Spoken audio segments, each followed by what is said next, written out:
What up, y'all? So today I'm going to be giving my way too early NBA award predictions. So basically, if in some alternate universe, the NBA were to stop right now and all the stats were what they were right now, these are what my predictions would be for who would win the awards. All right, let's get it. All right, so first for Rookie of the Year, I'm going to give my honorable mentions. Shout out to Jalen Wells. He's been playing great for being a second round pick.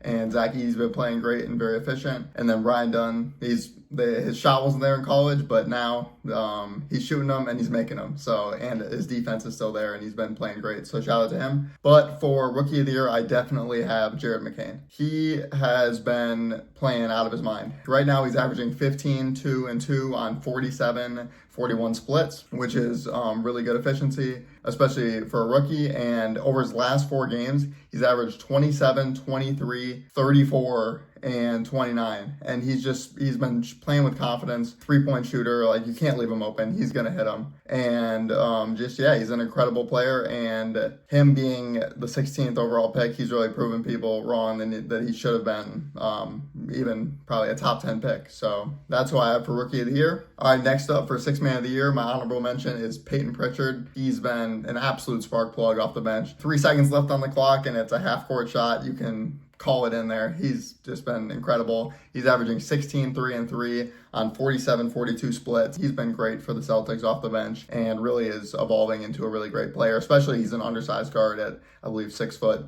And then, so he's been playing great. But for Sixth Man of the Year, the man, the myth, the legend, 2 words, Naz Reid. He's just, even though the Timberwolves are struggling right now, he's still playing amazing, as always. 15.5 points per game, 5 rebounds, and 2 assists on 54, 45, 92 splits. So he's coming off the bench, spark plug, playing good defense, and averaging 50, 40, 90 splits. That's just a recipe for winning. And I really think that even though he won it last year, I think that he could definitely win it again, especially if it were just the season was over right now. I think he'd win it. All right, now for most improved player, here's my honorable mentions.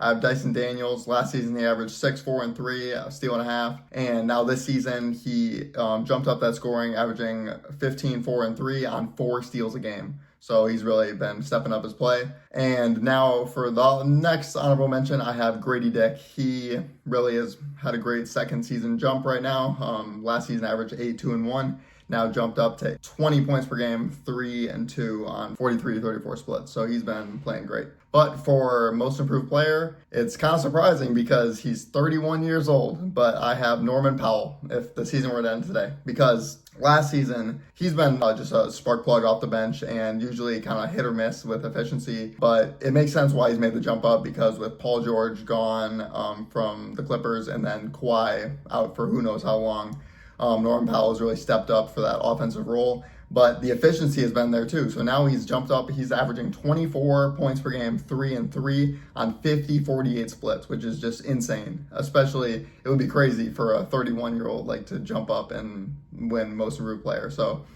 shout out to him. He's been playing great. All right, now for DPOY. So my honorable mentions are another name we've already heard before, Dyson Daniels.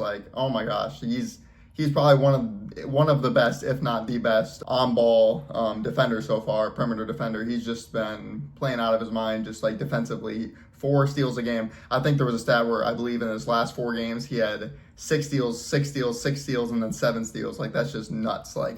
He's been playing out of his mind. And then another honorable mention, I have Chet Holmgren.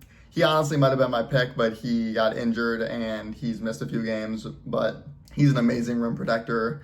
And the player's numbers, efficiency-wise, shooting at the rim when he's protecting it, it just plummets. He's just an amazing defender. So, but shout out to Chet Holmgren. Hope for a speedy recovery and so he can get back to it.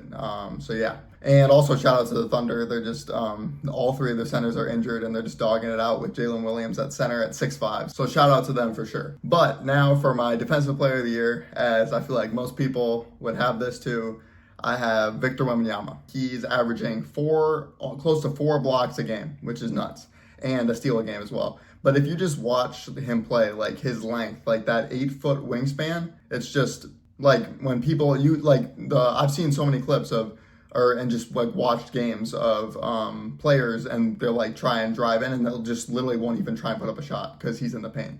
He just has that impact, similar to Rudy Gobert, were in his prime when he is just like no one wants to go in there. It's gonna get swatted or you're gonna miss. Like he's just an amazing defender, and he moves his feet really fast, and he's lengthy, and he's just an amazing defender. So I think that he would win it if the season were to end today. And now, last but definitely not least, we have the MVP. So my honorable mentions, this was pretty tough, but honorable mention number one, I have Anthony Davis. He's just been playing out of his mind. JJ Redick talked about just having him be the hub and the number one option and taking the relief off of like LeBron, like about to be 40 years old. So he's been playing amazing, super dominant, 31 points per game, 11 rebounds, and 3 assists on 55-41 splits. And he hasn't been shooting many threes a game, but 41, that's extremely good for 80 standards. Okay, and then my next honorable mention, I have Giannis.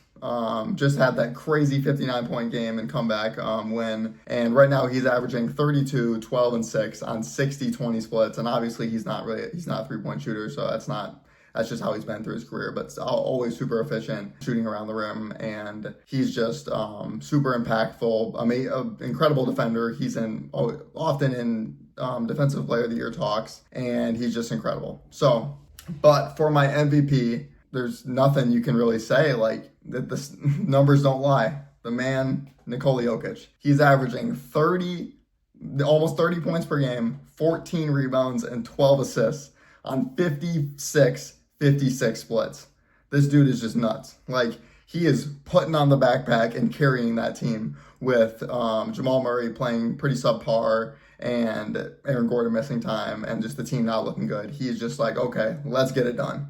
And he just makes his teammates better. That's just video game numbers. 30, 14, and 12. Like, are you kidding me? That's just absolutely crazy. So I know he did just win it last year, but if he were to win it again, I would not be surprised because he is just playing out of his mind. All right, that's my way too early predictions for the NBA awards. Let me know down in the comments what y'all think, if you agree, disagree, and who y'all got. And make sure to like, comment, and subscribe. And let me know if you have any video ideas. And yeah.